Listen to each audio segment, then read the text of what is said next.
안녕하세요. 오늘은 단위조작에서 정역학과 압력에 대해서 알아보고자 합니다. 제가 말씀드리는 여기 있는 이 정역학이라고 하는 것은 먼저 말 그대로 정적인 상태에서의 역학을 의미합니다. 정적인 상태. 그래서 우리가 눈으로 보았을 때 움직여지지 않거나 그 움직인다 할지라도 그 움직임이 일정한 상태에서의 운동, 이런 것을 다루는 것이 정역학이라고 생각해 주시면 되겠고요. 이 가운데서 압력이라고 하는 것이 굉장히 중요한 역할을 하게 되는데, 이 압력에 대해서 살펴보는 시간을 갖도록 하겠습니다. 먼저 이제 뉴턴의 운동 제2법칙으로부터 시작을 하게 되겠는데요. 우리가 뉴턴의 운동 법칙이라고 하게 되면 여러분들의 머릿속에는 F는 ma라고 하는 그 공식 하나가 떠오를 것입니다. 근데 사실은 F는 ma가 맞습니다. 근데 단지 그것을 어떻게 쓰고 그 처음에 정의하느냐에 따라서 조금은 다른 의미를 갖게 됩니다. 우리가 그 첫 시간에 했었던 F는 ma라고 하는 요 모양을 우리가 말을 하게 된다라고 하게 되면, 이것은 뭐냐면 힘에 대한 물리량이 정의가 됩니다. 그래서 힘이라고 하는 것은 우리가 질량과 가속도를 곱한 물리량으로 정의된다는 것을 의미하죠. 이것을 수식으로 쓰게 되면 우리가 바로 F는 ma라고 쓸 수 있게 됩니다. 이거는 여기에서 정의된 이것과는 다른 것입니다. 이거는 수식으로 정의된 겁니다. 말 그대로 수식으로. 그리고 제가 여기 밑에다가 언더바라고 하는 걸 쳤는데, 이렇게 어떠한 양에다가 언더바를 제가 치게 되면 이것은 바로 벡터 양이 됩니다. 그리고 이것이 이제 벡터 양이 있으면 우리가 스케일러라고 부르는 어떤 양이 있는데요. 이것들에 대해서 여러분들이 구분이 가지 않을 것입니다. 즉 이렇게만 쉽게 얘기를 한다면, 방향성이 존재를 하게 되면 벡터 양이다. 방향성이 존재하지 않는다면 스칼라다 라고 생각을 해주시면 됩니다. 우리가 앞서서 배웠던 온도다 라고 하는 것은 스칼라 양의 대표적인 것입니다. 또한 밀도도 마찬가지입니다. 즉 온도나 밀도라고 하는 것은 어느 방 안에 있어서의 온도 밀도다 라고 하는 것은 방향성을 갖지 않습니다. 그냥 그 점 아니면 그 방 전체, 이것에 있어서의 하나의 값을 얘기할 수가 있는 것이죠. 근데 벡터양이라고 하는 것은 방향성을 갖는다 라고 얘기를 하는데, 이것에 대한 설명을 제일 쉽게 드는 것은, 여러분들이 차를 타고 부산으로 가고 있다고 합시다. 그럼 부산으로 간다 라고 했을 때 여러분들이 어디 위치를 먼저 정해주지 않고 그냥 시속 100km/h로 달리고 있다 라고 생각을 해 보십시오. 이렇게 얘기할 때에 이 100km/h를 우리는 속도라는 말로 얘기하지 않고요. 이것을 속력이라고 얘기를 합니다. 즉 방향성을 고려하지 않은 속도의 크기를 얘기를 하는 것이죠. 즉 그래서 이 속력이라고 하는 것은 스칼라 양이 되는 것입니다. 근데 이제 방향성이 들어갑니다. 뭐냐면 부산으로 가는 방향. 즉 그건 어떻게 보면 지명이니까 좀 약간 위치에 따라서 부정확할 수가 있겠죠. 그래서 남쪽으로, 동쪽으로, 서쪽으로, 북쪽으로, 이런 것처럼 어떠한 방향이 포함된다라고 할 때 내가 그 방향으로 100km/h로 달린다라고 하게 되면 그때는 바로 속도가 되는 것입니다. 이렇게 속도라고 하는 것은 100km/h라고 하는 힘의 크기, 즉 속도의 크기가 있고요. 방향성인 동서남북에 해당하는 방향이 함께 같기 때문에 이때는 바로 벡터양이 되는 것입니다. 그래서 지금 여러분들이 구분을 할 것은, 일단은 벡터라는 양과 이제 스케일러 양의 정의 자체가 크기와 방향에 있구나 라는 걸 알아주시면 되겠고요. 우리가 앞서 배웠던 온도나 밀도, 또 오늘 배울 압력이라고 하는 것도 다 스칼라 양이 되겠습니다. 근데 속도라고 하는 이 양들은, 또한 힘이라고 하는 것은 바로 벡터양에 해당한다 라고 일단은 인정을 해주시고 봐주시면 되겠습니다. 우리가 이것에 해당하는 공식을 이제 뉴턴의 제2법칙을 설명하기 위해서는 이렇게 바꿔서 쓰게 됩니다. 제가 여기에 그 볼드체로 쓴 것이 이제 여기 있는 A하고 여기 있는 X를 쓰게 되었습니다. 바로 요것에 해당하는 요 A하고 요 X. 이 A라고 하는 것은 바로 이제 가속도가 되겠고요. 제가 벡터 양임을 나타내기 위해서 약간의 굵은 채로 나타내게 된 것입니다. 이 관계를 보시게 되게 되면 바로 A라고 하는 것이 그 속도를 한번 시간에 대해서 나눈 양이 되는 것이고요. 속도가 벡터 양이기 때문에 제가 언더바를 했고요. 이 속도는 다시 또 거리를 시간으로 나눈 양이기 때문에 우리가 물리적으로 표현을 할 때는 바로 이렇게 표현을 하게 됩니다.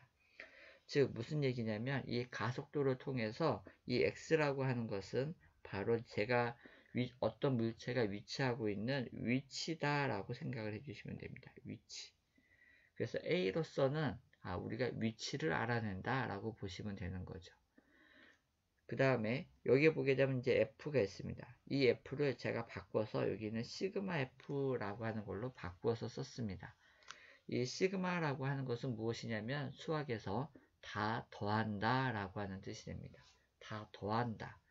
즉 그래서 뉴턴의 운동 법칙을 우리가 말로 풀어서 설명을 하게 되냐면 바로 이 식은 어떻게 표현이 될 수 있냐면 이렇게 표현이 될 수가 있습니다.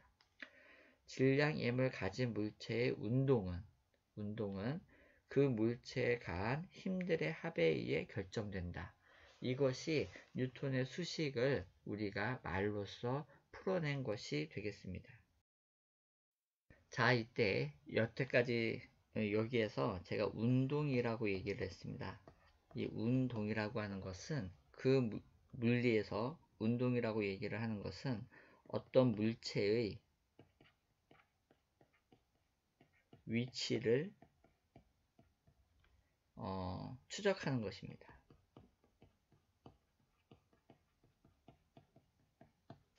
자, 이게 무슨 말이냐면 제가 야구 선수가 있는데 공을 던졌어요. 그래서 쭉 던져가지고 포수의 이 미트 속으로 쓱 들어갑니다. 이때 야구 공이 그리는 이 궤적, 이것이 바로 운동이라고 하는 것입니다. 운동이라고 하는 것은 이제 말 그대로 여기에 힘이 투수가 던졌으니까 그 물체가 이제 움직여 가는 것을 운동이라고 하는데 여러분들의 머릿속으로 생각을 할 때는 이 운동에서 이 물체가 어디에 위치를 갖다가 시간에 따라서 쭉 이동을 하는 것, 이것에 관심을 가져주시면 되는 것입니다. 자, 그래서 어떤 물체가 질량 m이라고 하는 것을 가진 물체의 운동은 그 물체가 시간에 따라 어떤 경로를 쫓아서 가는 것은 이란 뜻입니다. 그 물체에 가한 힘들의 합에 의해서 결정이 되겠습니다. 너무나 어떻게 보면 당연한 말인데, 자, 여러분들한테 이런 얘기를 한번 해보도록 하겠습니다. 자, 여기 책상이 있습니다. 책상이 이렇게 있고요. 이 위에다가 제가 공을 하나를 얹어 놓았습니다. 자, 그런데 제가 여기에다가 공에다가 약간의 끈을 매달아 가지고 양쪽에 A라는 사람이 서 있고요. 이쪽에는 B라는 사람이 서 있습니다. 만약에 A라는 사람이 이쪽 방향으로 1N의 힘으로 잡아 당깁니다. B라는 사람은 잡고만 있습니다. 그러면 이 공은 어느 방향으로 움직일까요? 당연하게 A의 방향을 쫓아서 1N의 힘만큼이 가해졌으니까 이쪽 방향, 오른쪽 방향으로 움직이게 될 것입니다.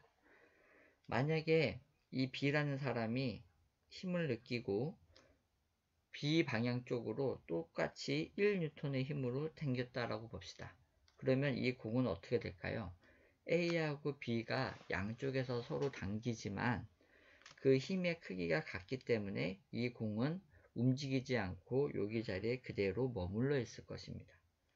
만약에 여기가 1N이 아니라 100N이 되었다라고 생각을 해보십시오. 그러면 B는 여전히 1N의 힘으로 당기고 있습니다. 그러면 이 공은 이 힘의 차이인 99N의 차이만큼 더 빠르게 A를 향해서 움직여지게 될 것입니다.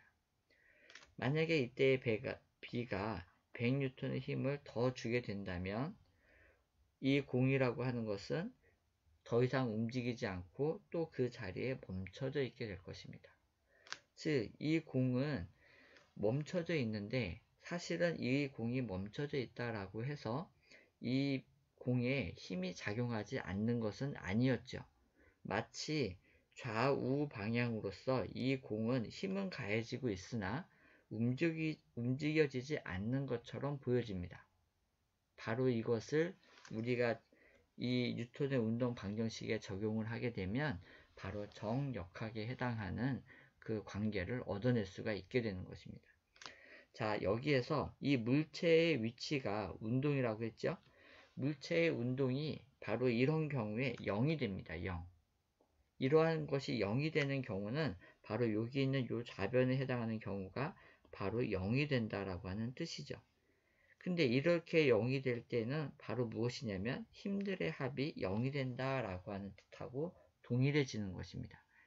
즉, 속도의 변화가 없는 물체의 운동의 위치의 변화가 없는 그러한 운동을 하게 되려면 어떤 상태가 되어야만 하느냐라고 하게 되면 그 물체에 가해진 힘들의 합이 0이어야 된다라고 하는 관계를 갖게 되는 것입니다.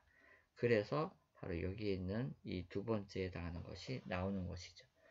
자, 그런데 우리가 다시 여기를 돌아가 보게 되면 이때의 힘들의 합이라고 했을 때 이 힘들의 합에 있어서의 방향성이 중요하게 되는 겁니다. 방향성.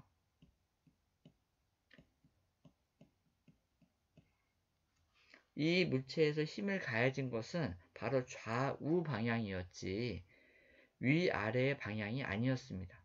그러니까 이 물체는 가만히 있었던 거죠. 좌우 방향으로서의 힘들의 합이 0일 때 이것은 움직이지 않고 가만히 있었고요. 이쪽 방향으로도 힘이 작용하지 않았기 때문에 이 공은 이 자리에서 멈춰져 있었던 것이지, 만약에 이쪽으로 그 안으로 들어가는 쪽으로 약간의 자그마한 힘이라도 주어졌다면 이 공은 바로 이 안쪽으로 밀려 들어가게 되었을 것입니다. 바로 그런 관계가 있는 것이죠. 그래서 이쪽 방향으로도 우리가 힘들의 합이 0이기 때문에 이 공은 바로 멈춰져 있다라고 하는 것이 되는 것이고, 이때의 힘들의 합이라고 할 때 방향성을 있어서 같은 방향성을 가진 것에서의 힘들의 합이 0이어야 한다라고 하는 뜻이 되는 것입니다. 그래서 밑에 다시 한번 정리를 해놨습니다. 물체가 정지 상태에 있다면, 즉 시그마 F가 0이라면 방향에 따라서 작용하고 있는 힘들의 합은 0이어야 한다라고 하는 것입니다. 그래서 여기 있는 힘들의 합이 0이어야 한다. 방향에 따라서 작용하고 있는 힘들의 합이 0이어야 라고 한다는 것을 여러분들이 기억해 주시면 되겠습니다. 여기에서 우리가 힘에 대해서 뭔가 다시 하나를 정의해 보도록 하겠습니다. 자, 우리가 힘이라고 하는 것은 질량 곱하기 가속도로 정의된 물리량이다 라고 했죠. 근데 힘이 사용된 물리량이 있습니다. 뭐냐면 우리가 압력이라고 하는 것을 정의를 할 때 이 압력이라고 하는 것은 힘 나누기 면적으로 정의된 물리량이라고 정의를 했습니다. 즉 압력이라고 하는 것은 뭐냐면 어느 면적당에 작용하는 힘으로 정의된 물리량이었습니다. 우리가 한번 분명히 얘기하지만 이 압력은 바로 스칼라양입니다. 방향성이 없습니다. 근데 여기에서 이 힘이라고 하는 것은 방향성이 존재한다라고 했죠. 그러니까 여기에서 작용하는 힘에 있어서 압력을 정의할 때는 한 가지 미리 가정이 들어가게 됩니다. 즉 무엇이냐면 이때에 작용하는 압력, 우리가 압력이라는 말을 쓸 때는 뭐냐면 이 면적에서 수직한 면으로 수직한 방향이 어느 방향이면 이 면적의 수직한 방향을 얘기합니다. 어느 임의의 면적이 이렇게 있을 때 여기에 수직한 방향으로 작용하는 힘, 수직한 면의 표면에 수직한 방향으로 작용하는 힘을 얘기합니다.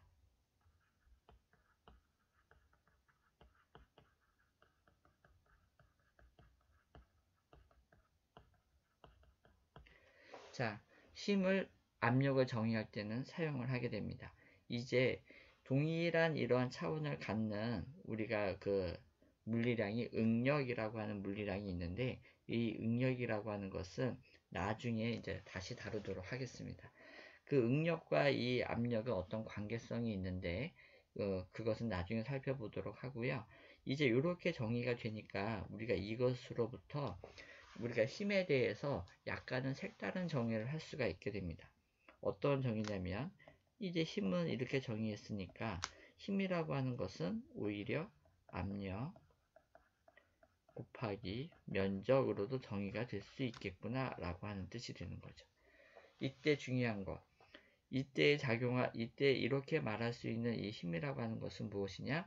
어느 면적이 있으면 그 면에 수직한 방향으로 작용한 압력, 그 면에 수직한 방향으로 작용하는 힘이라고, 힘의 크기구나 라고 여러분들이 그 머릿속에다가 가지셔야만 하는 거죠. 이러한 정의를 사용을 할 때에 압력이라는 것 자체가 뭐냐면 면의 수직한 방향으로 작용한 힘의 크기였기 때문에, 바로 이때 이렇게 정의된 힘이라고 하는 것은 압력 곱하기 면적으로 정의된 힘이라고 하는 것은 어느 면에 수직한 방향으로 작용한 힘의 크기라고 여러분들이 이해를 해주시면 되겠습니다.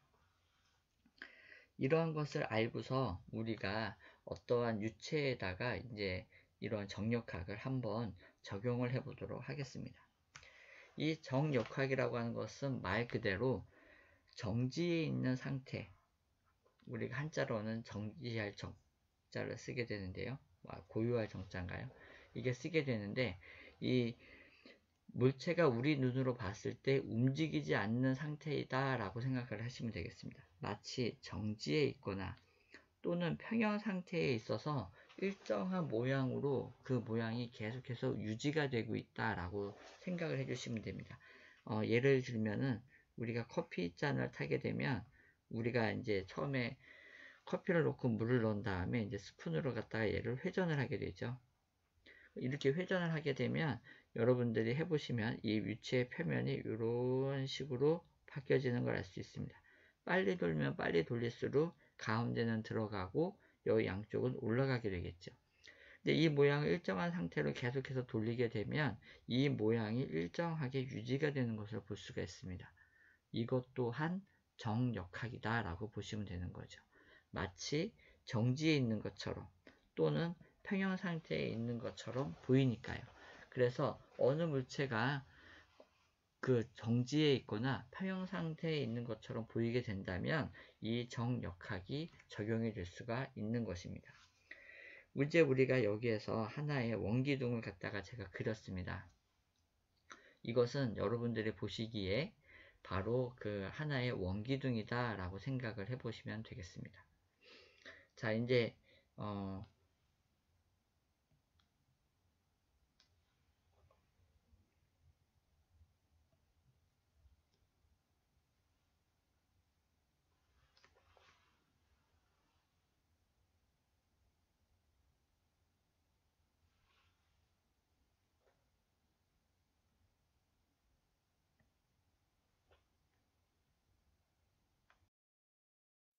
제가 잠시 다른 페이지로 온 것은 여러분들에게 이 중력과 뉴턴에 대해서 약간은 한번 설명을 드리기 위해서입니다. 앞으로 그 설명을 드릴 때 이 중력이라고 하는 것과 뉴턴이 왜 위대한지에 대해서 이제 우리가 약간 설명을 할 건데요.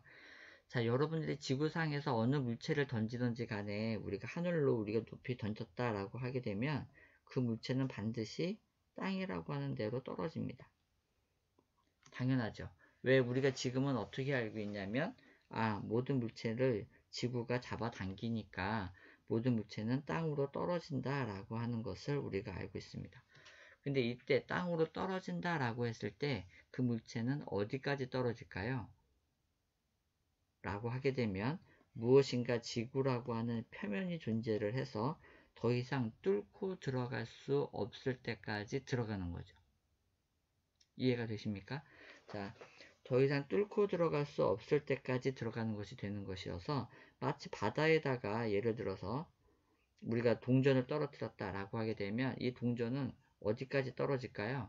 라고 하게 되면 이 공기층과 물층을 통과해서 저 밑에 있는 바다까지 도달을 하게 될 것이고 그렇게 된 다음에나 여기에 멈춰지게 될 것입니다.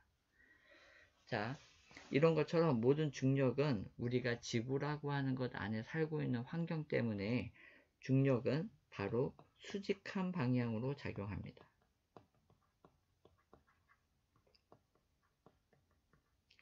수직한 방향으로 작용을 하게 되면서 그 모든 물체에 적용이 됩니다. 지구상에 존재하는 모든 물체에 적용이 됩니다. 바로 이것 때문에 이제 바로 우리가 좀 생각을 해야 되는데요. 즉 여기서 제가 수직한 방향이라고 했으니까 중력이라고 하는 것은 좌우로 움직여지지 않습니다.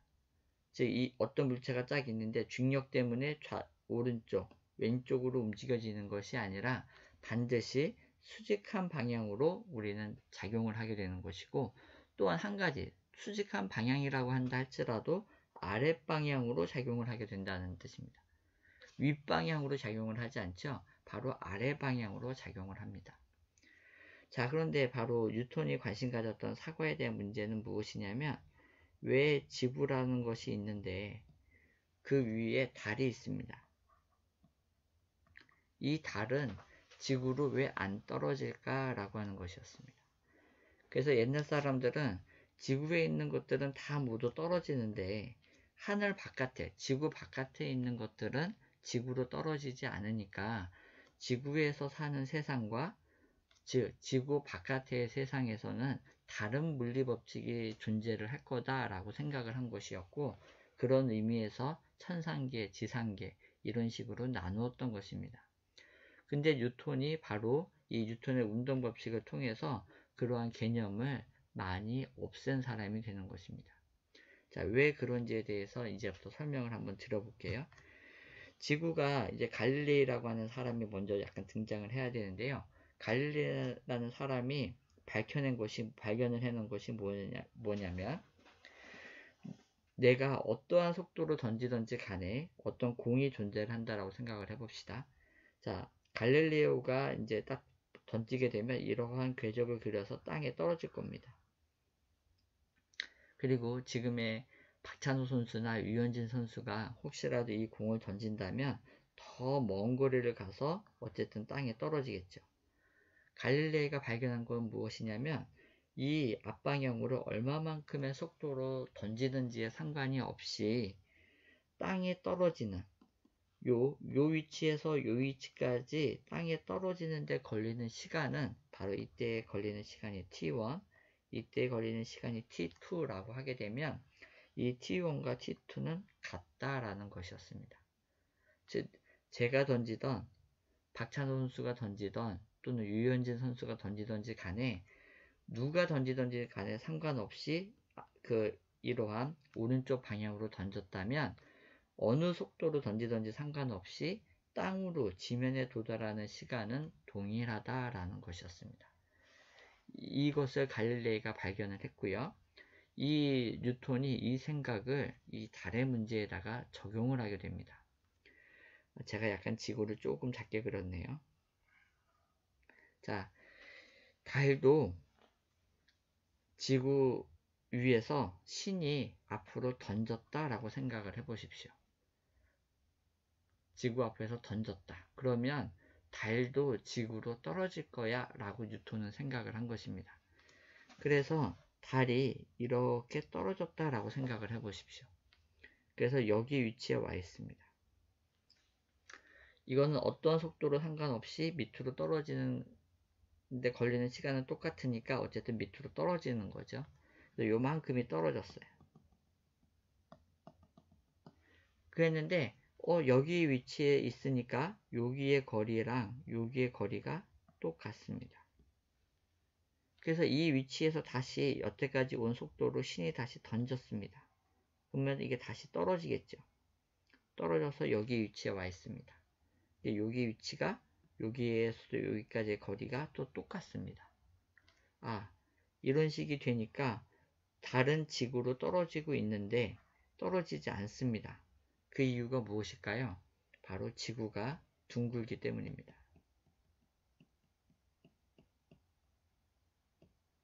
지구가 무한히 평평하다면 달은 반드시 지구로 떨어졌을 겁니다. 근데 지구가 적정한 크기로 둥글기 때문에 달은 바로 지구 주위를 돌아갈 수 있는 거죠. 여기에서 한 가지 또 중요한 것은 뭐냐면 달이 던져지는 속도입니다.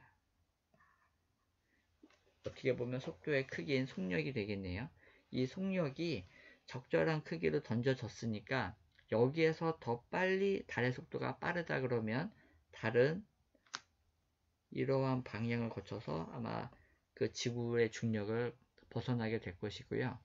지금의 속력보다도 더 작은 속도로 움직인다라고 하게 되면 언젠가는 이렇게 와서 지구의 땅하고 떨어질 것입니다.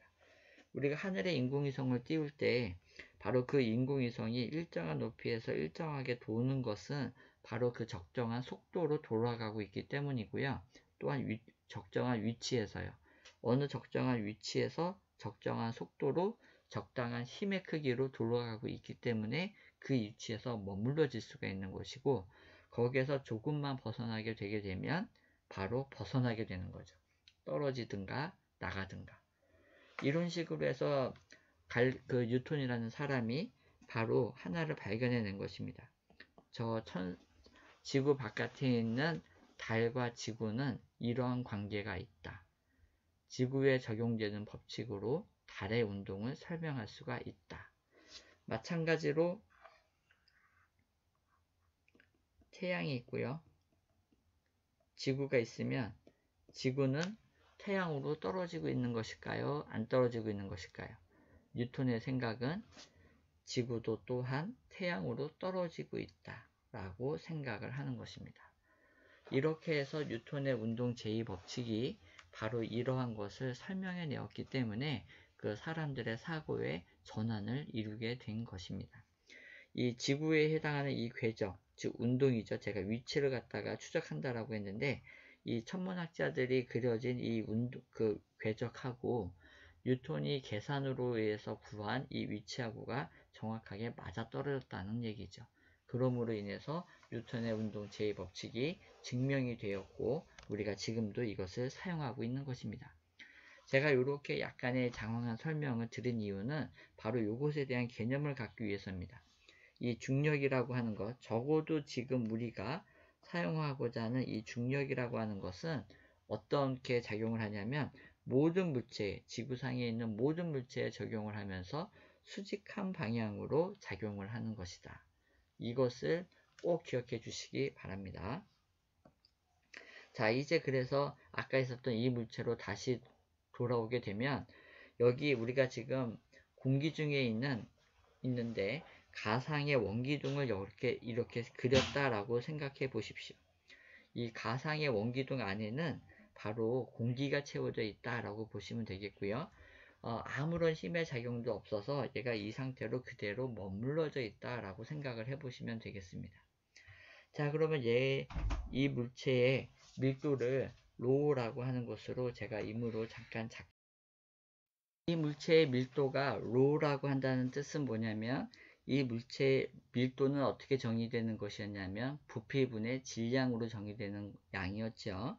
그래서 이 밀도를 통해서 우리가 아는 것은 무엇이냐면 질량 나누기 부피로 아니까 우리가 이만큼의 부피를 안다라고 하게 되면 이 밀도에다가 곱해주게 되면 질량을 알아낼 수 있다라고 하는 뜻이 되는 거죠.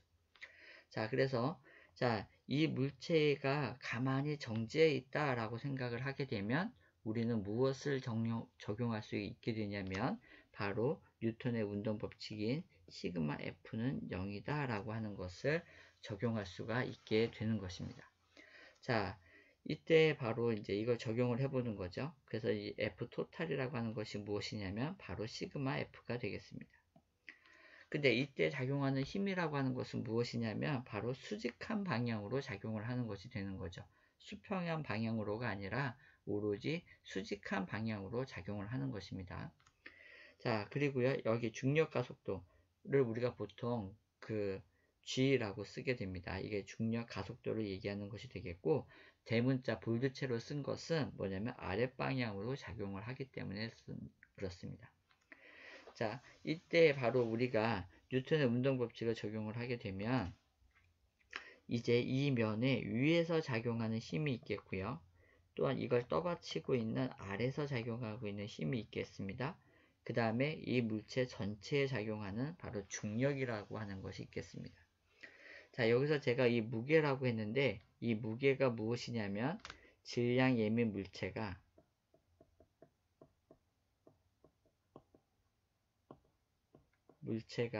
중력장에서 갖는 힘이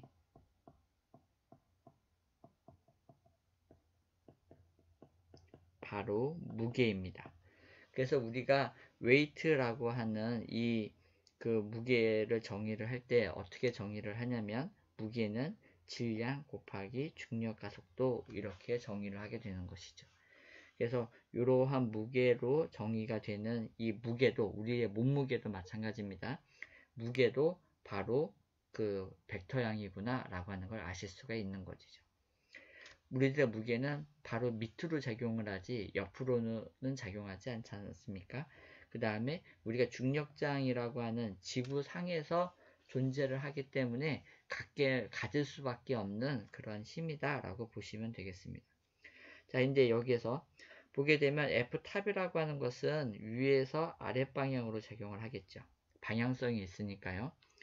이 바텀이라고 하는 것은 밑에서 위로 떠받치는 힘이 될 겁니다. 그게 있어야 정지에 있는 듯이 느껴지겠죠. 이 무게라고 하는 것은 또한 위에서 아래로 작용하는 힘이 됩니다. 그렇게 보니까 우리가 여기서 알 수 있듯이 힘의 크기는 각각 다를지라도 방향성은 존재를 하게 되는 것이고 반드시 위아래 방향에 각각의 힘들이 존재를 하게 되는구나 라고 하는 것을 아실 수가 있습니다. 우리가 앞서 정의했듯이 이제 우리가 쉽게 알 수 있는 물리적인 양에는 바로 압력이 있기 때문에 여기에 작용하는 이 면에 작용하는 힘이라고 하는 것을 우리가 어떻게 표현을 했냐면 이 면의 면적에 작용하는 수직한 면에 작용하는 압력 이거를 곱해서 바로 F탑을 표현을 해내게 되는 것입니다. 여기서는 지금 그 PT라고 하는 것이 무엇이냐면 바로 그 윗면에서 위에서 아래로 작용하는 압력 이것이 바로 PT가 되겠습니다. 그리고 PB라고 하는 것은 이 B는 이제 바텀 그래서 아래면에서의 압력이 되는 것이죠. 압력은 거듭 얘기하지만 스칼라 양이기 때문에 방향성이 존재하지 않습니다. 이 압력은 이 점에서나 동일한 값입니다. 자, 여기에서 작용하는 압력이 되겠고요. 여기에 P1이라고 되어 있는 것이 바로 PT를 얘기한다라고 보시면 되겠습니다. 그래서 우리가 앞에서 정의했듯이 힘이라고 하는 것을 면적 곱하기 압력에 해당하는 것으로서 나타낼 수가 있다라고 했기 때문에 바로 PA라고 하는 관계가 주어지게 되는 것입니다. 이때 위에서 작용하고 있는 힘을 나타낸 것이 P1A가 되겠습니다. 다음 밑에서 작용하고 있는 힘 이것이 뭐냐면 P2A가 되겠습니다. 단지 여기에서 이제 마이너스가 쌓인 이유는 뭐냐면 이제 눈치를 채셨겠죠. 방향성 때문입니다. 다음 여기에서 무게라고 하는 것을 우리가 이렇게 표현을 했습니다. 자, 여기서 보게 되면 무게라고 하는 것은 질량 곱하기 가속도로 정의된 양이라고 했습니다. 이 질량이라고 하는 것은 우리가 유체의 경우에는 밀도를 통해서 나타내게 됩니다. 어떻게? 밀도는 부피분의 질량으로 정의된 양이기 때문에 밀도에다가 부피를 곱해주게 되면 바로 질량이 나오게 되는 것이죠. 그리고 G를 곱해주게 되면 바로 이게 무게가 되는 것입니다. 그러면 여기에서의 이 부피라고 하는 것은 이 원통형에 있어서의 부피라고 하는 것은 면적에다가 높이를 곱해준 것이 바로 부피가 되겠죠. 그래서 이 부피라고 하는 것은 바로 로 A에다가 H를 곱한 것이 바로 부피가 됩니다. 그래서 G를 곱해준 것. 그래서 로 A, H, G를 합한 양이 바로 무게에 해당하는 양이 되겠습니다. 그래서 방향성을 따져 주었을 때 위에서 밑으로 작용하는 것을 제가 플러스로 잡았고 밑에서 위로 작용하는 걸 마이너스로 잡아준 것입니다. 이걸 반대로 해도 상관은 없습니다. 왜냐하면 여기가 마이너스라면 여기는 플러스가 되겠죠. 자, 요 힘들의 합이 0이 된다라고 하는 것이 바로 뉴턴의 운동 제2법칙을 통해서 나타낸 양이 되겠습니다. 자, 그러면 여기에서 동일한 면적 A라고 하는 것이 있기 때문에 A를 삭제해 주겠습니다. 그런 다음에 P1 빼기 P2를 그대로 두고요. 여기는 로지 H를 오른쪽으로 넘겼습니다. 그러면 이렇게 되겠죠. 이 식을 통해서 P2라고 하는 것에 대해서 정리를 하게 되면 우리가 이와 같은 식을 얻게 됩니다. 즉, 유체가 존재를 하게 될 때 밑면에서의 압력은 윗면에서의 압력에다가 로지 H만큼을 더한 양이다 라고 하는 것으로 알 수가 있겠네요. 이 공식을 항상 기억해 주셔야 됩니다. 자, 밑면에서의 압력은 윗면에서의 압력에다가 로지 H를 곱한 것이다 라고 하는 것이 바로 유체에서 적용이 되는 정력학의 하나의 공식이 되겠습니다. 자, 여기 있는 요것이 이제 중요한 것을 갖는데 요것의 의미를 이런 식으로 설명을 해 보도록 하겠습니다. 여러분들이 바다에 가시면 바닷면이 이게 항상 이렇게 일정합니다. 아니, 바닷면이라기보다는 이제 물컵을 한번 생각을 해 보십시오. 근데 여기에다가 제가 땅 한번 쳤더니 물의 표면이 이렇게 일어났습니다. 근데 시간이 얼마 지나지 않아서 얘는 이렇게 멀쩡한, 그러니까 매끈한 표면으로 다시 금방 되돌아갑니다. 왜 되돌아갈까요? 라고 하는 거죠. 왜 되돌아가게 되냐면, 자, 바로 여기 있는 면에 작용하고 있는 압력을 한번 살펴보도록 하겠습니다. 자, 이 물의 표면에 작용하고 있는 압력은 얼마일까요? 라고 보게 되면 여기는 바로 이제 대기압이라고 하는 것이 작용을 하게 됩니다. 그런데 자, 여기 점이 있고요. 여기를 1의 지점, 여기를 2의 지점, 자, 동일한 높이에 있는 여기를 3의 지점이라고 하겠습니다. 우리가 공기 중에서는 밀도가 작기 때문에 사실은 여기서와 여기서의 압력 차이도 나겠죠. 당연히 아주 미세한 양만큼이 납니다. 근데 그 미세한 양만큼이 나는 이유가 뭐냐면 여기 있는 밀도, 공기층에 해당하는 밀도가 지난 시간에 설명했듯이 물의 밀도에 비해서 1000배가 작습니다.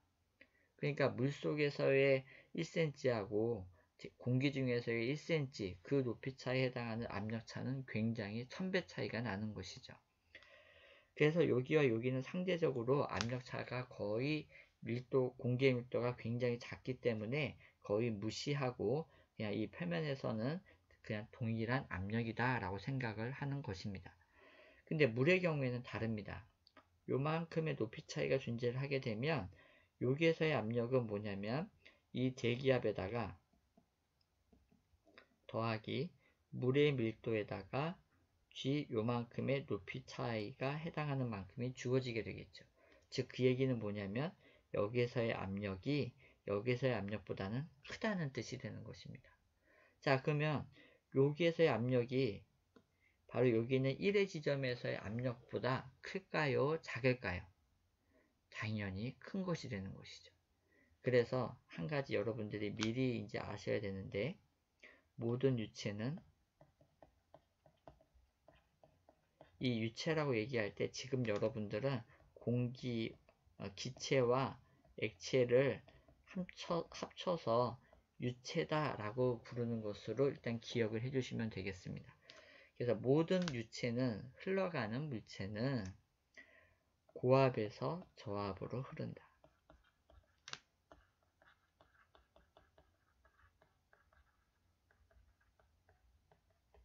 이것을 기억해 주시면 됩니다.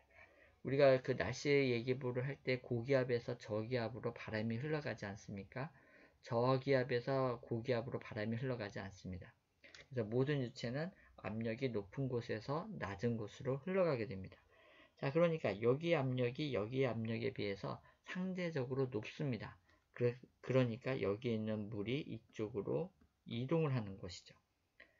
그렇게 되다 보니까 여기 있는 거 이쪽 이동을 하니까 점점 평평해져서 원래와 같은 면을 계속해서 유지를 하게 되는 것이죠. 어느 순간까지 유지를 하게 되냐면 바로 이 면이 이렇게 매끈하게 될 때까지요. 그래야지만 옆으로서의 수평으로서의 상호 압력차가 존재하지 않아야 얘가 더 이상 움직이지 않으니까 바로 동일한 높이에서는 압력이 같아질 수밖에 없는 것이죠. 그래서 이렇게 물이 있으면 잔잔한 면이 항상 평평하게 되는 것입니다. 그리고 어떤 자극이 주어진다 할지라도 자극을 상쇄하고 평평한 면을 유지를 하게 되는 것은 바로 힘들이 바로 작용을 해서 그 힘의 방향을 없애는 방향으로 움직여가기 때문입니다. 자, 이렇게 되다 보니까 동일한 높이에서는 바로 압력이 같게 되겠네요. 라고 하는 것을 우리가 알아낼 수 있게 되는 것이죠. 즉, 그래서 여기에서 기억하게 될 것은 딱 두 가지 아주 큰 사실이 있습니다. 이 정역학에서는 자, 아랫면에서의 압력은 윗면에서의 압력에다가 ρgH를 더한 것으로 정의된다. 이거 한 가지와 두 번째, 같은 높이에서의 압력은 같다. 같은 높이에서의 압력은 같다. 이것을 기억해 주셔야 됩니다. 어떤 경우에요? 유체가 정지에 있거나 정지에 있는 듯이 보이는 정역학에서는 아랫면의 압력은 윗면에서의 압력에다가 ρgH를 더한 것과 같고 같은 높이에서의 압력은 일정하다. 이것을 기억해 주시면 되겠습니다. 네, 토리첼리의 실험에 대해서 알아보도록 하겠습니다. 이 토리첼리라는 사람은 이제 그 갈릴레라고 하는 사람의 제자가 되겠고요. 이 사람이 유명한 이유는 바로 대기압의 크기를 쟀다라고 하는 면이 되겠습니다. 우리가 지금 흔히 쓰는 1atm은 760mmHg, 10.3mH2O, 또 101325 파스칼 라고 하는 것의 의미가 왜 나왔는지를 이 토리첼리 실험을 통해서 바로 증명해내게 되는 것입니다. 이제 우리가 압력에 대해서 해당하는 이 단위를 자주 쓰게 되고 아마 계속 쓰게 될 텐데 이 의미가 이런 의미였구나 라고 하는 것을 이제 확인해 보시면 되겠습니다.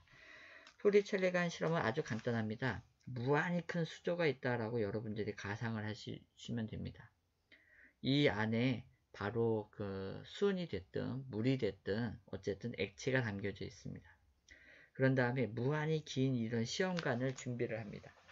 이 시험관을 갖다가 여기에다가 집어넣습니다. 집어넣게 되어서 이 안에 있는 기포를 다 뺍니다. 다 뺀 다음에 얘를 이 안에서 뒤집었습니다. 그런 다음에 천천히 얘를 물 밖으로 빼내어 보았습니다. 이랬을 때 어떤 일이 벌어졌냐면 여기가 바로 이제 그 수조에 해당하는 그 면이 되겠고요. 이게 무한히 긴 시험관이고 무한히 긴 수조가 있습니다. 그래서 토리첼리가 여기 위에서 조금 빼줘 보았더니 요만큼을 빼줘 보니까 위에 끝에까지가 다 찼습니다. 그 다음에 요만큼까지를 빼보니까 그래도 끝에까지가 다 찼습니다. 그리고 여기까지만 해서 쫙 빼보니까 여기까지도 끝에까지가 다 찼습니다. 근데 여기에서 조금 더 당겨 보니까 얘가 더 올라가지 않았다라고 하는 뜻입니다. 그래서 이때의 높이를 h라고 하겠습니다. 더 이상 이 유체의 기둥, 액체의 기둥이 올라가지 않는 그 높이가 바로 h가 되겠습니다. 자, 그러면 여기에는 무엇이 있을까요? 라고 하는 것입니다. 이건 이제 수업 시간을 통해서 약간 얘기를 좀 더 해야 되는데 지금은 정답을 그냥 얘기할 수밖에 없겠네요. 여기는 바로 진공이 됩니다. 네, 진공입니다. 그리고 액체가 왜 위로 올라가느냐 라고 하게 되면 이제 그것이 바로 뉴턴의 운동 제2법칙 때문입니다. 제2법칙에 의해서 바로 대기의 압력인 대기압 때문에 올라가게 되는 것이죠. 힘의 불균형 때문에. 그 이유가 무엇인지를 이제 얘기를 해보도록 하겠습니다. 자, 여기에서의 압력을 제가 A점이라고 하겠습니다. 자, 여기에서의 압력을 제가 B라고 하겠습니다. 다음, 여기 면에서의 압력을 제가 C라고 하겠습니다. 됐나요? 자, 그러면 여기서 일단 맨 먼저 알아야 될 것이 이 C점에서의 작용하는 압력은 얼마일까요? 라고 하게 되면 자, C점에서의 작용하는 압력은 바로 대기압입니다. 맞죠? 여기를 이 면이 존재를 하게 될 때 면의 수직한 방향으로 작용하는 힘, 그것이 무엇이냐면 주는 힘은 바로 공기 중에 있는 대기밖에 없으니까 바로 여기에 바로 대기압이 작용을 하는 것이죠. 자, 다음 B의 압력은 두 번째, B의 압력은 C의 압력하고 같을까요? 다를까요? 같습니다. 제가 앞장을 통해서 얘가 움직이지 않는다 라고 했습니다. 이게 움직이지 않아요. 이렇게 해서 움직이지 않으면 바로 정력학이 작용하고 있구나 라고 이해하셔야 된다라고 했지요. 자, 그러면 그 다음에 같은 높이에서의 압력은 같다 라고 했습니다. 같은 높이에서의 압력은 같다. 그러니까 C점에서의 압력과 B점에서의 압력은 같은 것이 되는 것이죠. 자, 세 번째. 그러면 B점에서의 압력은 얼마일까요? 라고 보면 제가 말씀드린 공식이 있었습니다. 자, 여기를 유체기둥이라고 생각을 한다면 윗면에서의 압력인 PA에다가 더하기 이 물질의 밀도인 ρ, G, H가 된다라고 했습니다. 맞죠? 자, 그러면 이제 여기에서는 우리가 이 세 관계식으로부터 알아낼 수가 있는 것이 있습니다. 그러므로 우리는 PB점에서의 압력이 PC라는 걸 알았기 때문에 여기 PC점에서의 압력이라고 하는 것은 A점에서의 압력에다가 ρGH를 한 것이었습니다. 맞죠? 자, 이제 여기 PA에 작용하는 압력은 무엇입니까? 바로 이 압력이 무엇이 되나요? 우리가 여기에서 바로 진공이라고 했죠. 진공이라고 하는 얘기는 뭐냐면 이 A점에서의 압력이 0이라고 하는 뜻이 됩니다. 토리첼리의 위대한 점은 바로 여기에 있습니다.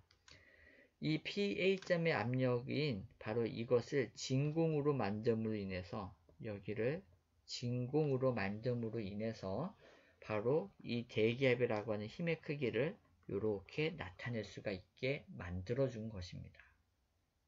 아시겠죠? 사실 엄격한 의미에서 여기에서의 압력은 진공은 아닙니다. 이 세상에 진공은 존재하지 않습니다. 아마 여기에서 미량의 양이 증발이 되어서 어느 압력을 채우고 있을 것입니다. 그러나 그만큼은 굉장히 무시할 만하다라고 볼 수가 있기 때문에 우리가 이것을 0이라고 생각을 합니다. 자, 이제 그러므로 진짜 이 대기압이라고 하는 그 시점에서의 압력, 즉 바로 그것이 대기압이 되는 거죠. 대기압은 ρGH로 주어질 수 있겠네요. 대기압은 ρGH에 의해서 주어지게 되는 것입니다. 자, 이때 여기에서 이제 공식으로 다시 돌아가 보게 되면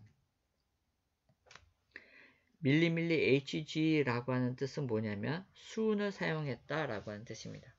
여기 있는 액체가 수은일 때 그때에 해당하는 H는 얼마였냐면 760mm가 올라갔다라고 하는 뜻이 되는 것이고요. 자, 물을 사용했어요.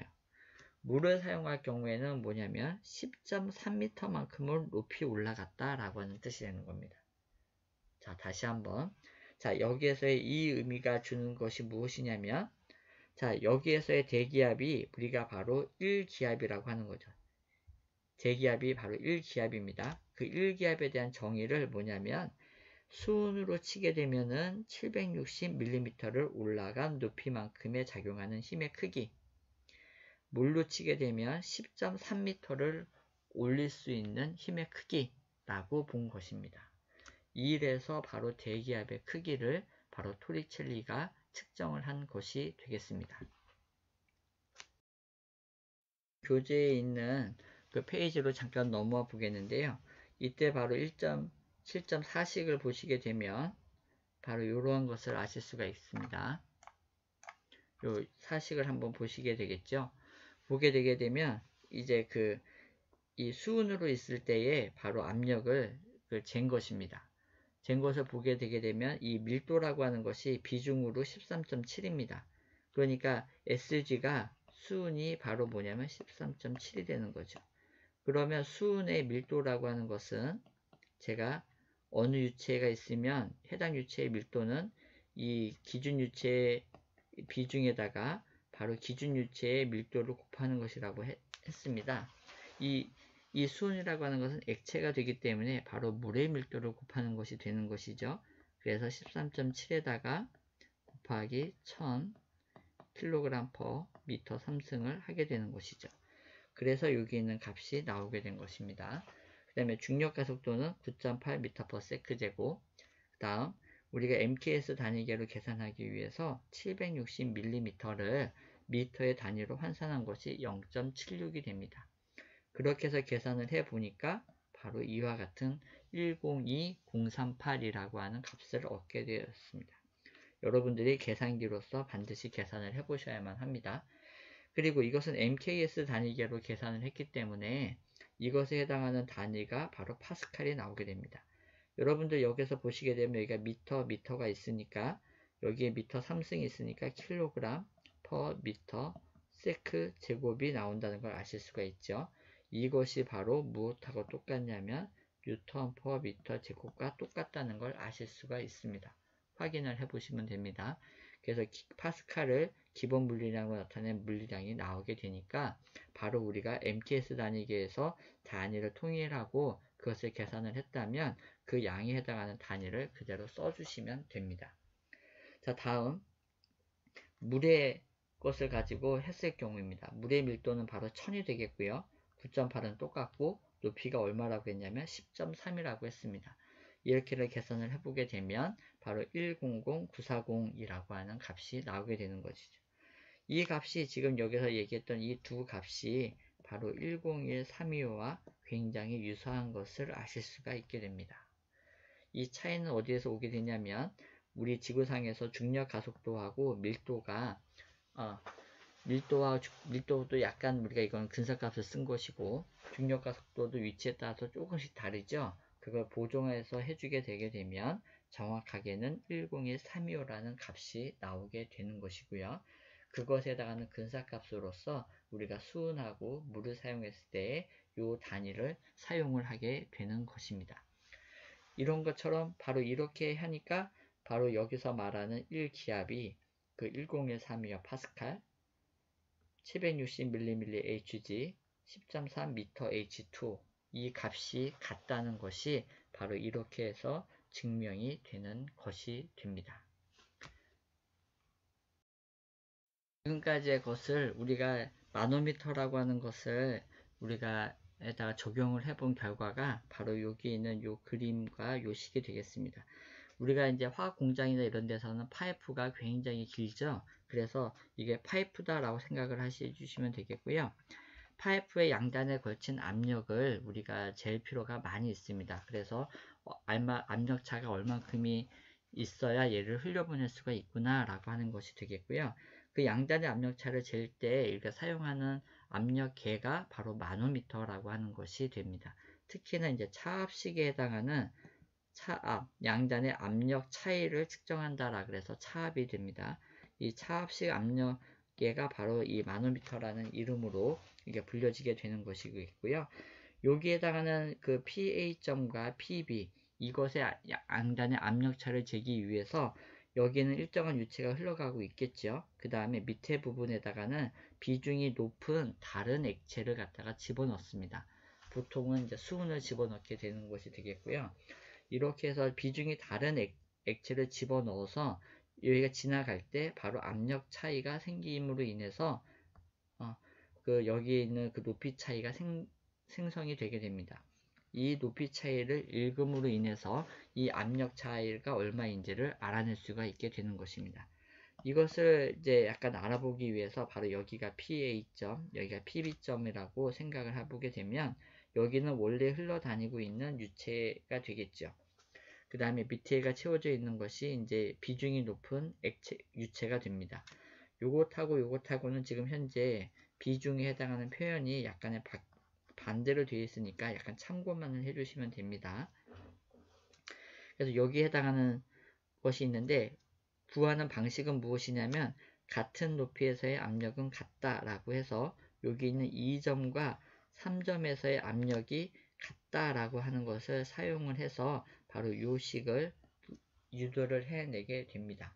그래서 보시게 되면 여기서는 2점에서의 압력을 바로 이와 같이 유도를 해놓은 것이 되겠고요. 이 3점에서의 압력을 또 유도를 해보게 되면 이렇게 주어진다는 걸 알 수가 있습니다.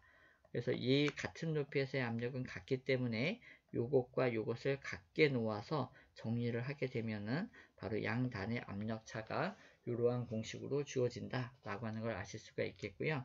여기를 보시게 되면 여기는 서로 다르게 쓰여진다 할지라도 밀도가 큰 데에서 작은 데를 뺀 것이라고 생각을 해주시면 되겠습니다. 그 다음에 여기에 해당하는 RM이 여기 그림에 해당하는 바로 D2에 해당하는 것이 되겠죠. 그래서 우리가 양단의 압력 차는 그 밀도 차와 높이 차를 통해서 얻어낼 수가 있다라고 하는 것을 확인해 주시면 되겠습니다. 그리고 여기에서 이제 여러분들의 숙제가 바로 이 연습 문제에 해당하는 요 네 가지가 되겠습니다. 요 네 가지에 해당하는 이 토리첼리의 실험에 의한 높이라고 하는 뜻은 무엇이냐면 바로 여러분들이 이렇게 생각을 해주시면 됩니다. 우리가 탱크가 이렇게 있어요. 지금 토리첼리의 실험은 이제 위에다가 진공을 만든 것이 됩니다. 근데 우리가 일반적인 상황 가운데서는 진공이라는 것을 만들기가 쉽지가 않죠. 자, 그런데 여기 있는 이 탱크가 있으면 여기에 해당하는 이제 이러한 그 연결을 해서 이만큼이 어떤 유체가 이렇게 있고요. 이만큼을 밀고 올라갔다라고 생각을 해주시면 되겠습니다. 자, 먼저 이 공식에 대해서 먼저 약간 자세한 설명을 좀 약간 먼저 하는 것이 빠르겠다라고 맞는 것 같습니다. 자, 여기서 보게 되면 우리가 일반적으로 탱크가 이렇게 있다라고 생각을 해 보십시오. 그 다음에 이제 밸브를 통해서 여기 있는 것을 열었습니다. 열어가지고 이 탱크 안의 압력을 다 공기로 채웠습니다. 그러면 이 안에 있는 압력은 얼마가 될까요? 라고 보게 되면 바로 그 안에 있는 압력은 바깥에 있는 압력하고 똑같겠죠. 즉, 그 얘기는 대기압과 같다라고 보여주시면 되겠습니다. 자, 이제 여기 있는 밸브를 닫습니다. 닫아가지고 이제 여기에다가 압력계를 이제 하나를 갖다가 놓았습니다. 그 다음에 파이프로 연결을 해서 자, 이제 어느 가스를 갖다가 주입을 했습니다. 그러면 지금 기존에 있는데 여기에 눈금이 원래 있을 것입니다. 주입하기 전에 원래 이만큼 있겠죠. 이만큼에 있는 것을 원래는 얼만큼 있었냐면 바로 대기압만큼 있었습니다. 근데 여기에다가 이제부터는 여기에 해당하는 눈금을 0으로 생각합니다. 0으로 생각해서 실제 우리가 원하는 가스를 여기다가 주입을 합니다. 주입을 하게 되면 이제 압력이 이만큼 상승을 하게 되겠죠. 즉 실제 안에 채워져 있는데 실제 들어간 양만큼의 압력을 알고 싶습니다. 실제 들어간 양의 압력을 알고 싶습니다. 그것을 우리가 요만큼의 눈금 차이가 바로 압력이 바로 실제 들어간 양만큼의 압력이 되겠죠. 이 압력을 우리가 게이지압이라고 부릅니다. 자, 그러면 이 실제 탱크 안에서 있는 압력은 실제 게이지압일까요? 아니죠. 원래 대기압으로 되어져 있었던 데다가 이 게이지압만큼이 실제로 들어온 것이 되는 것이죠. 그래서 이 두 가지를 합한 우리가 실제로 말하는 압력을 우리가 절대압이다 라고 얘기합니다. 그런데 우리는 현장에서는 흔히 이 게이지압이라고 하는 단어를 많이 씁니다. 왜 그러냐면 실제 우리가 다루고 있는 가스가 얼마만큼 들어갔냐 아니면 나왔냐 라고 하는 것을 얘기해 줄 때는 바로 게이지압이 용이하기 때문입니다. 근데 우리가 실제로 계산을 한다거나 사용하는 압력은 다 절대압이라고 하는 것이죠. 그래서 이 절대압은 압력 게이지에서 나타나는 압력에다가 반드시 대기압을 더해야지만 우리가 얻어낼 수가 있는 것이죠. 그래서 이러한 공식이 존재를 하게 되는 것이고요. 우리가 이제 여기에서 이제 진공을 우리가 뽑을 수도 있습니다. 진공을 뽑을 때는 대기압 상태에서 진공을 뽑는 거죠. 그래서 대기압 빼기 진공압이라고 하는 개념이 되고요. 요거는 진공에 해당하는 얘기를 다룰 때 다시 한번 얘기를 하고, 현재 여러분들은 절대압이라고 하는 것은 대기압 더하기 게이지압이다. 여기서 말하는 게이지압은 탱크 내에서 들어가거나 나간 실제 유체의 양을 측정하기 위한 압력이다 라고 봐주시면 되겠습니다. 자, 그리고 항상 절대압을 구할 때는 게이지압에다가 대기압을 더하는 것을 잊지 말아야 된다 라고 봐주시면 되겠고요. 우리가 압력 P를 표현을 할 때 보통 게이지압은 항상 이 G자라고 하는 것을 갖다가 표현을 해서 이게 게이지압이다 라고 하는 것을 나타내 주게 됩니다. 자, 그렇게 되면 이제 바로 여기 있는 1.7.3번의 문제는 이제 쉽게 풀릴 수가 있겠죠. 그 다음에 요것에 해당하는 마노미터를 통한 압력차도 이 공식을 이용을 하게 되면 무리 없이 풀 수 있으리라고 생각이 들고요. 1.7.1번의 문제는 뭐냐면 바로 토리첼리 실험을 통해서 어떤 액체의 밀도가 있는데 얘의 비중이 바로 0.8이라고 하는 뜻입니다. 0.8인 비중의 액체가 이거 1기압만큼을 높이 올라져 가려고 하니까 그러면 여기 있는 높이가 얼마가 돼야 되겠느냐라고 하는 문제가 되겠습니다. 그래서 이것을 우리가 쉽게 아실 수가 있는데 바로 P는 ρg H를 통해서 H를 구해내시면 되는 거죠. 이때의 압력은 10132와 파스칼로 하는 바로 그 압력, 대기압이 되겠고요. 여기는 바로 유체의 이 비중이 0.8인 액체를 이용한 밀도, 중력과 속도를 이용하시게 되면은 바로 이 액체가 밀어 올린 높이 H를 구하실 수가 있게 되는 것입니다. 여기 있는 1.7.4번의 경우는 바로 이런 경우가 되겠죠. 바로 이 경우가 되겠는데요. 여기가 공기 중이나 이제 바다를 생각하시면 됩니다. 여기가 공기가 되어 있고요. 밑에가 물이게 되겠습니다. 그럼 각각 위로 문제가 지금 1m인가요? 0.1 atm의 차이를 가지는 높이라고 되어져 있네요. 자, 하늘로 얼마만큼을 올라가야 여기에서의 그 압력이 그 0.1 atm만큼의 차이니까 0.9 atm이 되겠느냐라고 하는 것이죠. 여기에 해당하는 높이를 제가 h1이라고 하겠습니다. 자, 밑으로 내려갈 때 여기가 바로 1.1 atm만이 돼야 되는 지점이죠. 왜냐하면 압력 차이가 0.1 atm만큼 나는 것이니까요. 이때에 해당하는 깊이를 h2라고 하겠습니다. 그래서 각각 여기에 h1에 해당하는 이 높이가 얼마냐, h2에 해당하는 이 깊이가 얼마냐 라고 하는 뜻이 되는 것이죠. 자, 이걸 구하는 공식은 아주 간단하게 우리가 정역학이니까 P1 더하기 ρg H로 구해내실 수가 있는 것이죠. 단지 차이점은 무엇이냐면 위쪽에다가 적용할 때는 여기에 밀도가 공기가 되겠고요. 이 밑에 쪽에다가 적용을 할 때는 여기에 해당하는 밀도는 물이 되는 것입니다. 그래서 차이점을 가지고 적용을 해 보시게 되면 바로 이 높이 차이에 해당하는 H1과 H2를 계산해 내실 수가 있게 됩니다. 이때 해당하는 것은 바로 어디가 P2고 P1이냐 라고 하는 것을 헷갈리시면 곤란한데, 항상 P1이 높은데 낮은데 이 경우에 있어서는 여기가 P1, 여기가 P2 이렇게 되는 것이죠. 항상 낮은 곳의 압력이 높은 곳의 압력에다가 ρgH를 더하는 것이다. 이렇게 생각을 하고 응용을 해주시면 되겠습니다. 오늘의 이번 주의 숙제는 이렇게 해서 여기에 해당하는 요 연습 문제 4가지를 여러분들이 해결해 보시는 것이 되겠습니다.